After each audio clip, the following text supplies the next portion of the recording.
Belagavi DCC bank ಅಧ್ಯಕ್ಷ ಸ್ಥಾನಕ್ಕೆ ರಮೇಶ್ ಕತ್ತಿ ರಾಜೀನಾಮೆ ನೀಡಿದ ಹಿನ್ನೆಲೆಯಲ್ಲಿ ಎಲ್ಲ ಜಿಲ್ಲಾ ನಾಯಕರ ಜೊತೆಗೆ ಚರ್ಚೆ ಮಾಡಿ ನೂತನ ಅಧ್ಯಕ್ಷರಾಗಿ ರಾಯಬಾಗ ತಾಲೂಕಿನ ಅಪ್ಪಾಸಾಬ್ ಕುಲುಗುಡೆ ಅವರನ್ನು ಅವಿರೋಧವಾಗಿ ಆಯ್ಕೆ ಮಾಡಲಾಗಿದೆ ಎಂದು ಜಿಲ್ಲಾ ಉಸ್ತುವಾರಿ ಸಚಿವ ಸತೀಶ್ ಜಾರಕಿಹೊಳಿ ಹೇಳಿದರು.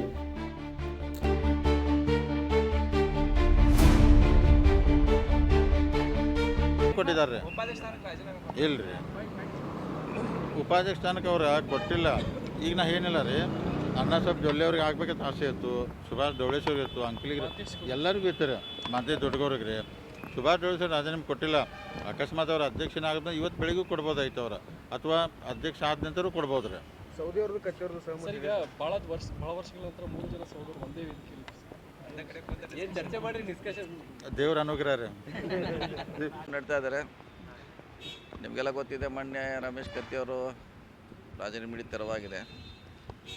ಸೊ ಎಲ್ಲ ಜಿಲ್ಲಾ ನಾಯಕರ ಜೊತೆ ಚರ್ಚೆ ಮಾಡಿ ಎಲ್ಲರ ಅಭಿಪ್ರಾಯ ಪಡೆದು ಇವತ್ತೊಂದು ಹಂತಕ್ಕೆ ನಿರ್ಣಯಕ್ಕೆ ಬಂದಿದ್ದೇವೆ.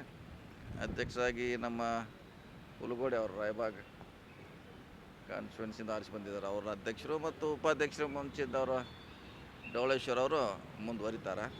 ಸೊ ಎಲ್ಲರೂ ಅಭಿಪ್ರಾಯ ಪಡೆದ ಮಾಡಿದ್ದೀವಿ. ಎಲ್ಲ ಸದಸ್ಯರು, MLAಗಳು, ಎಲ್ಲ ನಮ್ಮ ಮಾಜಿಗಳಿರ್ಬೋದು, ಎಲ್ಲರೂ ಅಭಿಪ್ರಾಯ ಪಡೆದು ಈ ಒಂದು ನಿರ್ಧಾರಕ್ಕೆ ಬಂದಿದ್ದೇವೆ. ಇಲ್ಲ, ಎಲ್ಲರೂ ಕೇಳಿ ಮಾಡಬೇಕಾಯ್ತಲ್ಲ. ಎಲ್ಲರೂ ಮುಂದಿನ ಫ್ಯೂಚರು ರಾಜಕೀಯ ದೃಷ್ಟಿಯಿಂದ ಎಲ್ಲ ಕೂಡಿ ಒಂದು ಅಳತೆ ಮಾಡಬೇಕಾಗಿತ್ತು. ಹೀಗಾಗಿ ಹೊಸವಾಗಿ ಒಂದು ಅವಕಾಶ ಕೊಡೋದು ಒಬ್ಬರಿಗೆ ಹೊಸೊಬ್ಬರಿಗೆ ಕೊಟ್ಟಿದ್ದೇವೆ.